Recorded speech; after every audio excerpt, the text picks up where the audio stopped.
Welcome to a special edition of Mobility Talks. I'm your host, Kenny Jameson.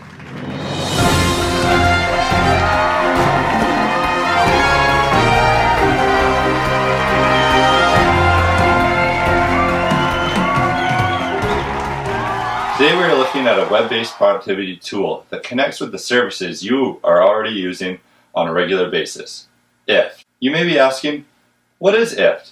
Ifttt stands for if this, then that, and at its most basic level, allows you to automate a wide variety of tasks through the internet. Its purpose is to help people become more productive by making many of the things you already do happen automatically. The exciting part of this tool is that you can build or use pre-created simple programs called recipes that are set up so if one thing happens, it automatically triggers another event. One user can set up as many recipes as they need for different things that they want to automate. These can be as basic as setting up a recipe that sends you a text in the morning if it's raining out, or as complex as building a connection to your smart home devices. It is very simple to start using Ifttt. Just find a recipe that does whichever task you want to automate and plug in your specific information.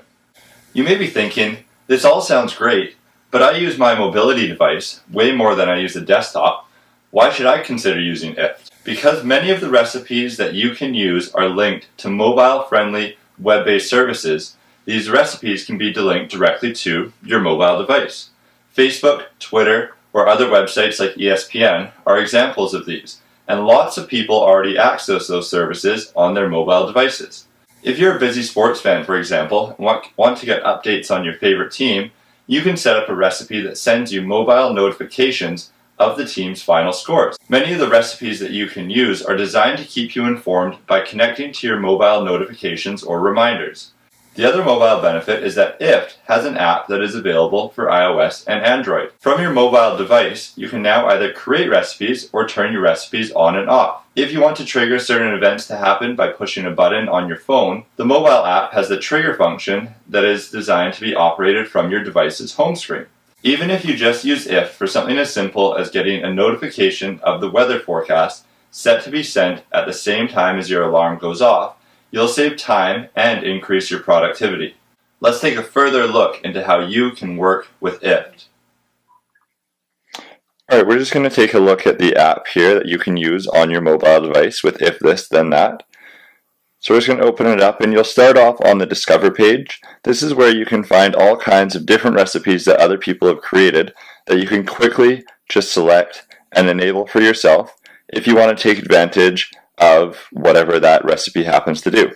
You can go into your applets and you can control the different ones that you have available to you. If you want to try to create your own, you can easily just click on the plus sign and you'll see it comes right up with a step-by-step guide on how to create your own recipe. So if I click on this, it'll bring up all the different kinds of programs that we can use in conjunction with if this, then that. So we can just choose some different triggers, and then we can select what we want to happen when that event goes off. But just to give you a quick idea of some different things that you can do and how quickly you can actually build your own recipe with if this, then that. So you might be thinking now, where does this fit into education? The big feature of Ifttt that should be appealing to teachers and students alike is the potential for increased productivity and communication through automation. Students could have a recipe created where they receive an email or text notification anytime there is a tweet from their teacher's Twitter account with their class-specific hashtag. If the teacher then used Twitter as a way to share class information, students would stay automatically connected to the updates. Now, let's say you're a social studies teacher, and every Friday you like to start class with a discussion of current events. You could set up a recipe using the date and time function that every Thursday at 4 p.m. you post a tweet to your account that reminds students to bring in an article to discuss. You can also see how these two recipes then could easily be connected together, which should help improve communication between teachers and students. The other awesome reason why you should consider bringing Ifttt into your teaching practice is that it teaches students basic computational and conditional thinking skills without having to actually teach coding. Regardless of the class, supporting students to develop simple logical thinking skills is very beneficial. The name alone, if this, then that, is a powerful critical thinking statement. When students realize that they can control one event by creating another, there can be all kinds of possibilities for its use, while also developing those important critical and computational thinking skills. Students can develop these skills by either creating their own recipes or by analyzing the thousands that are available online.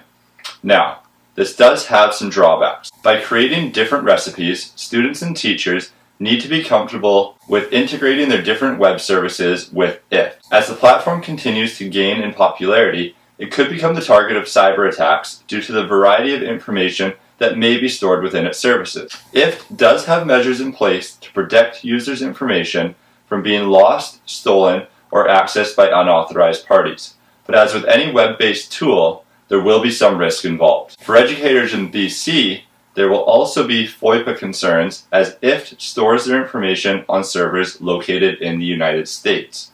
Without written consent, teachers in BC may not be able to have students sign up for the service, thereby limiting the teaching-specific uses of the application. So these are some of the different things to consider with the service Ifttt. But from my experience, the current benefits for increased productivity and automation definitely outweigh the risks. With a few simple recipes, you may start finding you have some more time in your life for all those tasks you've been procrastinating from doing. Thank you. This has been a special edition of Mobility Talks. We'll see you next time. As always, take care.